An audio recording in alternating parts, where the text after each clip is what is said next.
1.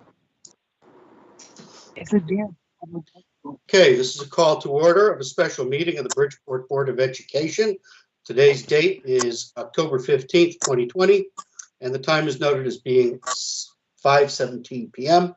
My apologies for the delay in convening this. This meeting was scheduled back-to-back with the school building committee, with a common item being the presentation regarding Bassett High School. So I apologize for the overlap. Madam Secretary, would you call the roll? Sure, 1 second. Thank you.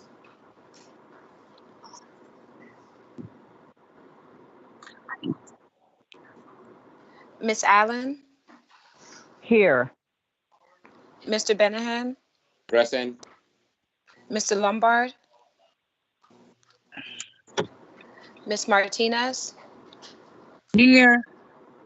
Mr. Sokolovic, Present. Mr. Taylor, Mr. Weldon, Present? Mr. Hernan, Present. Bobby Brown present. Okay, we have a quorum. We have 2 items on the agenda tonight. First being presentation of conceptual design of the new Bassett High School by Perkins, Eastman Architects. And the presentation was emailed to central office previously. So does somebody want to share that presentation on the screen? And then I would expect Mr. Costa would guide us through it and just say, you know, next slide, and so on and so on. First, why don't we introduce the architectural team? Mr. Costa? Yes, thank you, Mr. Weldon. Appreciate the invitation to speak to the Board of Ed tonight.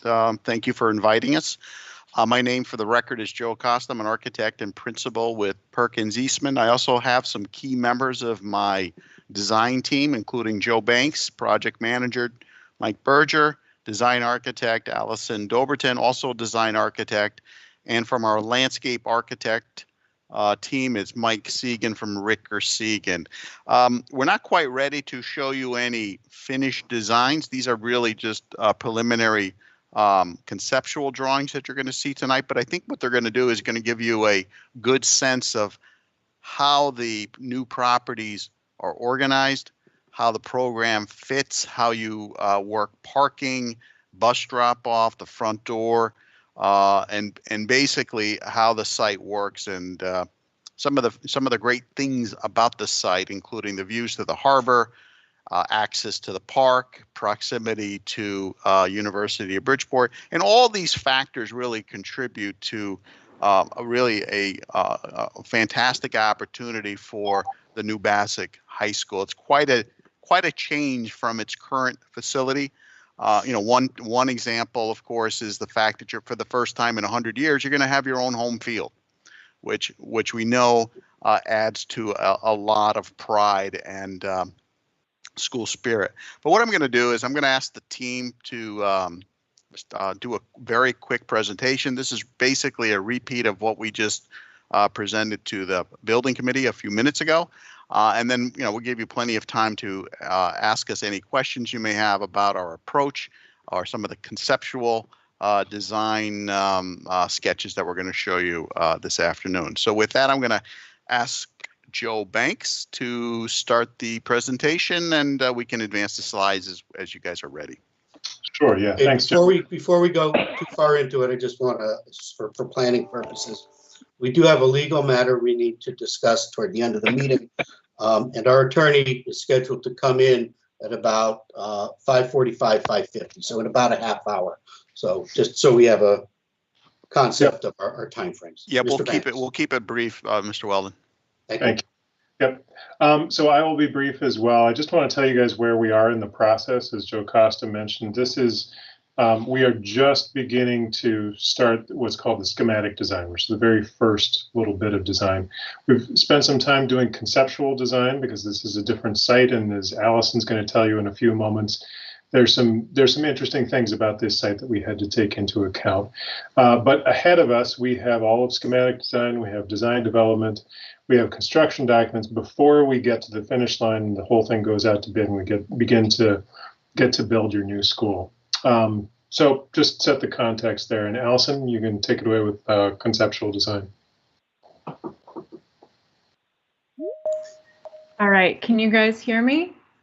Yes. Great. You need the slides advanced at all? Just stay on this one for a minute. I just want to point out for those who can see the slide that the new site that we've been asked to test fit is located approximately 1.25 miles south of the current Bassick High School site. So it is that line that you see going across the screen kind of shows how those two sites are connected. You can also see the relative sizes of the site. But the one thing I would ask you to notice is that on our new site, almost half of it is taken up by that new, really great athletic field, Knights Field,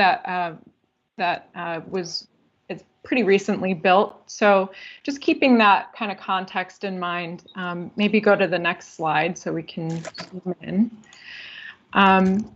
In here, just to give you context again, orient you, basically to the top of the page is downtown Bridgeport. To the bottom, you have Long Island Sound and Bridgeport Harbor. You can also see that finger of Seaside Park kind of slipping in towards the right side of our site. The site in question is actually, we circled it here in that pink dashed line, so you can see it's kind of an odd shape on the top, but then it encapsulates Knights Field, and the existing bleachers that we mentioned are brand new and a really great asset for this site. So one of the things that that we were considering as we kind of set up these concept designs was how the site would be accessed. You can see in these yellow arrows where we were kind of anticipating that vehicles and pedestrians would be accessing the site.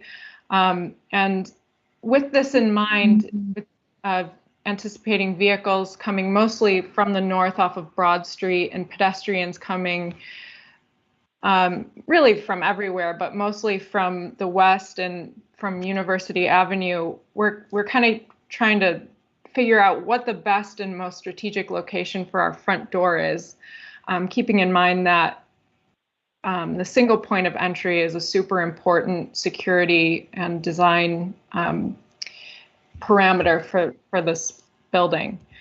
And then the final thing that I want to mention on this slide before we move on was that on this site, there is currently a coastal flood wall defense system that's being planned. You can see it in that dark green hatch and then the cyan light blue kind of line that goes down University Avenue. The green shows the regrading that's going to be required to kind of cover up this coastal resilience berm. And it does affect our site. You can see it goes straight down the middle. Basically what it prevents is our building taking up the entire site. We kind of have to pick one side or the other because we can't build over this berm. But it's also beneficial in some ways because it raises up that elevation that we need to meet for the flood resiliency plan. So with that, I will pass it on to Mike, who's going to go through some of the concepts that take all of this into account. And we'll go from there. Good. Thank you, Allison. Again, I'm Mike Berger with Perkins Eastman. And if you advance to the next slide, please. And I'm going to be brief, although it's difficult because this is exciting stuff. But no, we're short on time. So what we're going to look at are two options. And actually, just prior to this meeting, the school building committee voted to move forward with option A, which is a 4-story building versus a 3-story building. So we're going to walk you through option A first and spend a little more time on that. Next slide, please. So here we are looking at the site. As Allison mentioned, the site is very inspiring. It's a fantastic location, great amenities adjacent to the harbor, the park, higher education. You have an athletic field, brand new, almost brand new, right next door. The building obviously will be out of that flood zone, so no worries there. But it's a tight site. Mike Segan, our landscape architect, who's on the line here, will talk more about the challenges and how the site functions and flows. But you can see the footprint of the school just north of University Ave in the coastal berm. And to the south of it is the existing Knights Field, the bleachers and concession, and then of the bulk of the parking for the school would be located here. Next slide, please. This is the ground floor of the school. Again, it's a 4-story building, and this is level 1. So you can see where Allison mentioned in the lower right-hand corner, the subtle entry arrow. All students and visitors entering the school will enter through a single point. We understand the security sequence is critical at the school. So whether you're arriving via bus, via parent drop-off, parking, or walking, everyone's entering through that same and funneling through that same security checkpoint into the school. And adjacent to that is your main administration and security, your nurse, and then you enter into this fantastic lobby space, which overlooks the ball field and the park in the adjacent neighborhood. And off of that lobby, this nice space up towards the front door, are your public spaces, and these are the spaces that will be utilized, in addition to the students by the community and after hours use and nights and weekends. So these spaces really want to be easily accessible from the main entry. So you have your main gymnasium, your auditorium, your auxiliary gym, and your cafeteria all located there on the ground level. So you can easily secure the rest of the school from visitors wandering off. We have also located the construction technology, your advanced manufacturing on this ground level, as well as a detached auto shop, which is in the upper left-hand corner of the plan. Upper left-hand corner. On the lower left-hand corner of the plan, we're locating the service area. Again, Mike Segan will talk more about vehicle access onto the site, but this is where your trash and deliveries happen, adjacent to your custodial mechanical space and just across the hall from your kitchen, so a short distance to the dumpsters. I think you can advance to the next slide, please. This is the second level. You notice a couple X's on the plan, and what those represent are multi-story spaces. So your gymnasium, your auditorium, your auxiliary gym, your cafeteria, and the lobby. So these are the moments in the school where it's a 2-story height space. And everything else is we start to see some program. On the lower right-hand corner is your media center, a prominent location right above the front door, and it's kind of anchoring just really the hub of the academics. Then you start to see some classrooms and some art classrooms start to populate themselves. This is a very simple L-shaped circulation plan. If you click to the next plan, please, level 3, you start to see the simplicity of the academics. We mentioned on the previous call, an administrator can stand in the lower right-hand corner at the intersection of the 2 corridors and basically observe the entire floor plate from one vantage point, which is desired as an educator. And then you start to see the very efficient layout of the classrooms, the stairs, some faculty spaces, and then support spaces. And then if you click it again, please, you see the 4th level, which is identical to the floor below. So again, obviously this is a very efficient layout, one due to the site limitations, but also just the nature of the building. We need to be as efficient as we can in laying the school out. The next slide, I believe, is a site plan, and Mike Segan can talk to this. Thanks, Mike. Sure. This is the overall site plan, and I think all the architects that have spoken so far have talked about various elements that were responding to the excitement of overlooking the historic Seaside Park, the ball field that's there. It's in very excellent condition, and also the challenges on the site as well. So there's a lot of back and forth with the architects in getting the site plan in place, and as it evolved, it's really on both a north and south piece to it. North of the flood control piece that runs through University Avenue. Mike talked about the building and the siding and the entrance to the building facing Seaside Park. Along that east face and adjacent to Broad Street is a bus drop and queuing and loading. They would both enter and leave on Broad Street. To the back or north of the building is the access to the service area. And Mike talked a little bit about that. Coming down Lafayette, we have a cul-de-sac there, trying to eliminate through traffic through that neighborhood and keep most of the traffic out on Broad Street. But service vehicles would come to the back or north side of the site. The auto shop is also a detached building back there as well and seems to work well with both the building program and the site program. South of the University Avenue is the main parking lot. That also runs parallel the full length of down Broad Street in that southern half of the parcel. The parking lot, we're fortunate here, able to double load the lot. It's very efficient layout, double loading both sides. I got the plan covered over, but with the parking here, very convenient, and it's adjacent to Knightsfield as well, so that you literally can support any types of activities with parking for events at the field itself. So that's a very quick overview of the site and some of the key pieces to it. And with that, I'll turn it back. Good. Thanks, Mike. And again, apologize for going so quickly. We understand there's a time crunch and we want to leave enough time for questions and answers after this. So if you advance it another slide, please. Very quickly go through the second option. Here we go. So this is the 3-story option. And if you click it again, please.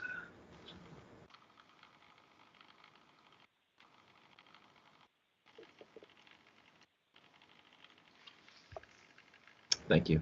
So you probably wouldn't even notice the difference between option A and option B with the slide. A couple boxes, the auxiliary gym and then advanced manufacturing swapped, but for the most part, it fits almost identical as the previous option.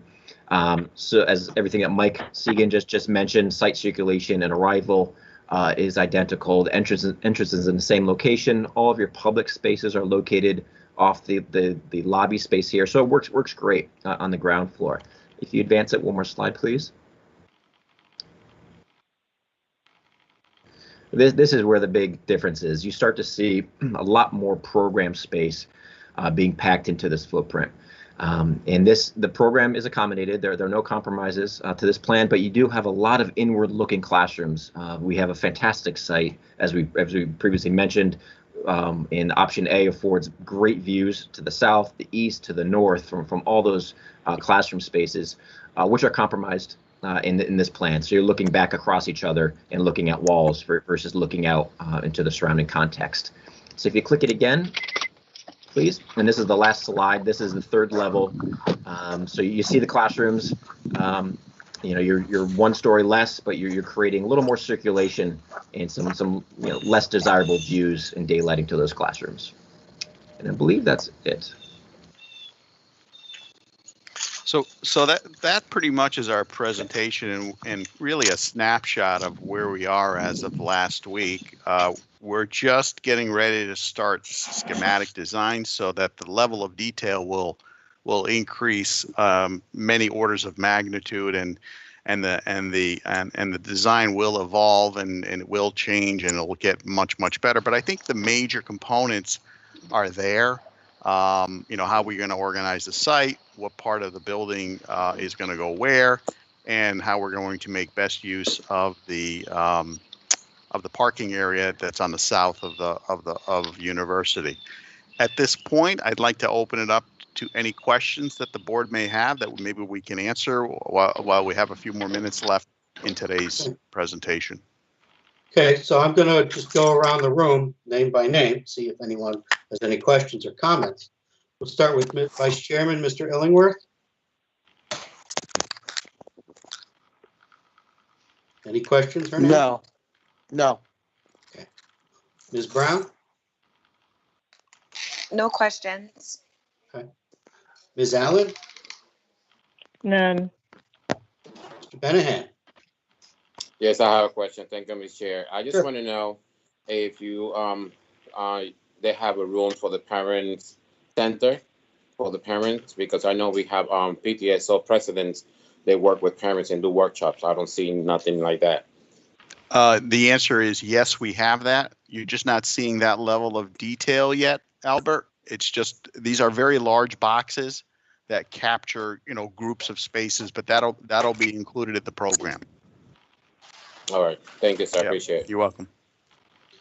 I don't know if Mr. Lombard has since joined us. Are you here, Mr. Lombard? No. Ms. Martinez? No questions, not at all, not at this time. Okay. Mrs. Kolovich? No questions. Thank you. Mr. Taylor, I don't know if you're here or not. Are you here? Do you have any questions? Okay. So, what does everybody think in general about this? You think we're going in the right direction? I believe so, Mr. Chair. It looked great and we're very excited, happy, and it looked amazing. I know everyone is doing an amazing, great job, and I like it, frankly, and thank you for everything you guys do for Bassett High School, especially for our kids. Okay. Thank Anyone you. else want to chime in? Mr. Ms. Martinez? Yeah, I mean, I'm completely excited. Unfortunately, my son will graduate right before he gets to reap these benefits. But he's graduating from Bassett, Bassett Lions. But I'm excited about it. Our babies need this, and so I'm willing to support anything that will move our district and our high school students in a positive direction. I'm not the construction expert. As soon as our kids get what they need, you guys got my support. Okay. Thank you. Thank you very much. All right. This point came up, and if anyone's curious about it, who's watching at the school building committee, about what level of involvement the public may have. It's at these very preliminary stages that we would seek some sort of public input. At the conceptual stage, and at the next stage where things start to gel together. But when they actually start designing the building, that's when it's really going to be left up to the architects and the engineers to do what they're talented at doing. So at some point in the very near future, we will start opening this up to the public, just so they can see what's going on here. They can see how their neighborhood is going to get impacted. So families can see what their school is going to start to look like. And then we'll segue past that into the more detailed design work that the architect will take charge of. So the public will have some input.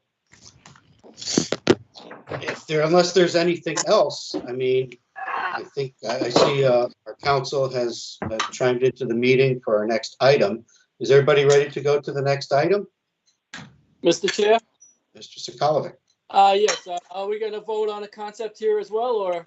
No, this is the school building committee voted on it.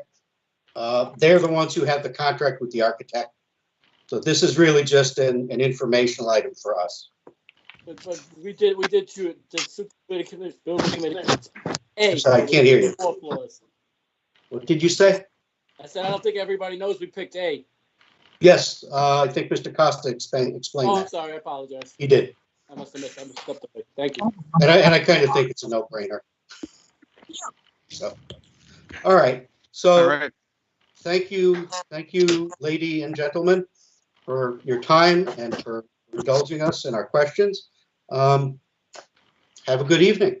Thank you, Mr. Weldon. If there's any other questions the board may have, please send those to us in writing and we'll be happy to respond. Sounds good. Thank you. Good night, board. Thank you very much for listening to us. Thank you. Thank you. Thank you so much for everything. Thank you. Thank you. Okay. So the next item on the agenda is discussion and possible action regarding a pending claim with Make the Road. This item, the discussion of which qualifies for executive session. Is Attorney Moses here? Yes, hello, everybody. Okay. Hi, Do Marcia. Hello. I'd entertain a motion to go into executive session for the purpose of discussing a pending claim of Make the Road. So moved. With those members being present, being members of the board, the superintendent, and Attorney Marcia Moses, who is district counsel from Bertram Moses. Is there a motion to that effect? So moved. Is that moved by Ms. Second. Martinez? I Second. second. Yeah. Moved by Ms. Martinez, second by Ms. Allen. All in favor? Aye. Aye. Aye. Opposed? Okay, the time is noted as being 5:42 PM. Ms. Valier, if you make the arrangements to have the public removed from the meeting? Yes, sir. Thank you, ma'am. And Mr. Testani, let us know when we're private.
Mr. McLeod